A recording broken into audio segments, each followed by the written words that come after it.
All right.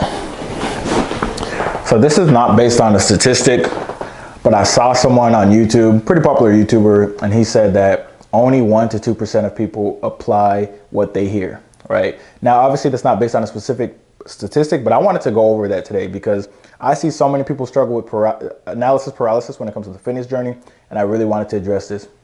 He was talking about making content. He's like, I make this content, but 1 to 2% of people, they can copy this content, but they're not going to be consistent like me. They're not going to work as hard as me. And it's true, right? Because if you've been following me on Instagram for a while, I've had some people like copy all my workouts and, you know, just copy my nutrition exactly and get great results. But most people aren't going to do that, obviously, right?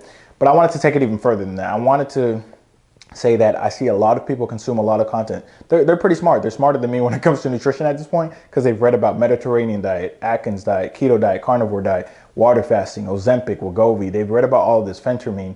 They've read about all of that and they've applied none of it. They've executed none of it. They're always looking for a quick fix. And if you're always looking for a quick fix, you're always going to find a new one that's more interesting. And you just read, but you don't apply any of it. If you don't apply shit, you won't get any results, guys. That's why everyone's backs are so big these days, guys, is because literally you'll read something and be like, oh, wow, that's a great diet. I should really start that. And you won't apply it. Or you'll be like, what back workout should I do today? You'll watch 10 back videos and you won't do any of them.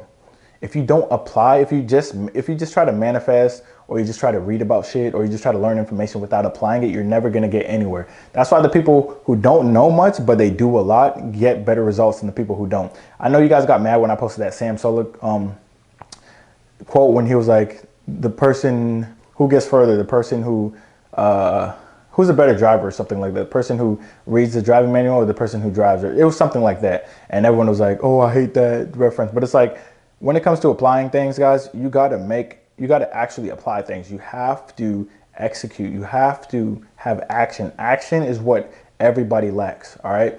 And after action comes consistent action, all right? Consistent action is the most important thing and the thing I see most people like. I feel like the 1 to 2% thing is real, though. I feel like 1 to 2% people do apply what they see because if it was more than that, then I would see more lean people. I would see more shredded people. I mean, the very few amount of shredded people that I do see, they're usually younger and they play the D1 sport and they don't really know exactly what they're doing. They're kind of like, oh, I just play D1. I mean, appreciate the compliment, man. I just kind of eat whatever and, you know, I'm going in for workouts tomorrow. So it's like, it's really 1 to 2% because I go, like I said, I go to the gym, I go to the grocery store, and at the grocery store, no one's ever around the outer outskirts. Ever. Like they're never around the outer outskirts. They're always just getting the Pop-Tarts and the cereals and things like that.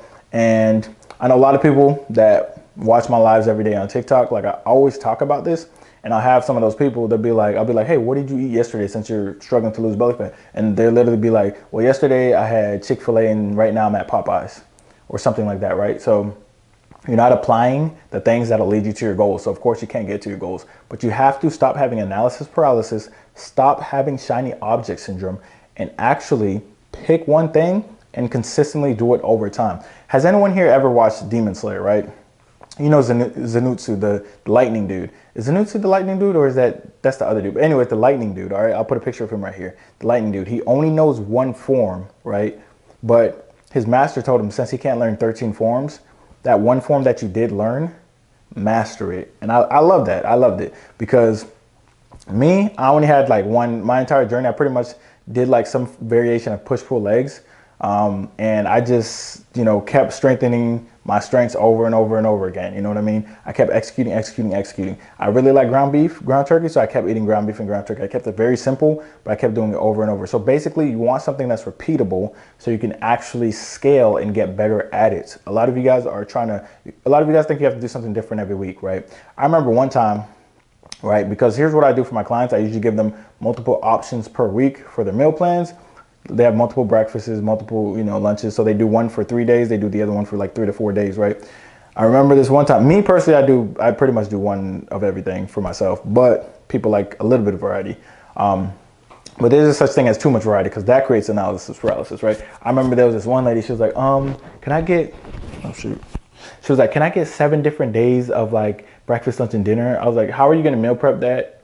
What is your grocery bill going to be? And how are you going to be able to be consistent with that unless you have a private chef? And that private chef will be struggling. You know what I mean? 7 different breakfasts for the week, every single week for the rest of the year. That's 365 different breakfasts. That's way too much, right? There's too much variety. It's going to be hard to be consistent, right? When you go to school, do you go to a class for more than one day? Usually, if you're in chemistry class, you have a semester there at least, right? Because it takes time to learn all the concepts. It takes time, and you got to repeat the basics over and over and over again. It's the same way with the fitness journey. Stop skipping the basics and trying to find these little small fads. If you only did compound movements, stayed in a calorie deficit, eating basic foods, you would be at your goal by now. A lot of you guys would be at your goal by now. A lot of you guys hit me up with these questions that have nothing to do with actually getting results. It's always some dumb question like, should I do every other day fasting or 1 meal a day? You should be in a calorie deficit consistently and strength training, right? You don't have to do 1 meal a day or every other day fasting if everything you're eating throughout the day is lean and what you're supposed to be eating and what you know you should eat, right? You're trying to overcompensate for slacking for such a long period of time. You're trying to overcompensate by doing like a really fast fad diet, and it's just not going to work. Anything fast doesn't last, guys. You can't try to overcome 10 years of bad habits with 3 days of water fasting. Like, fuck that. You can't do that shit. Stop trying to do that shit. Stop looking for shortcuts. The shit doesn't work. Obviously, you've been in the same spot year after year, and you have the audacity to look at the same fads and be like, I'm going to try this one again. It obviously doesn't fucking work. Stick to the basics and actually execute, guys.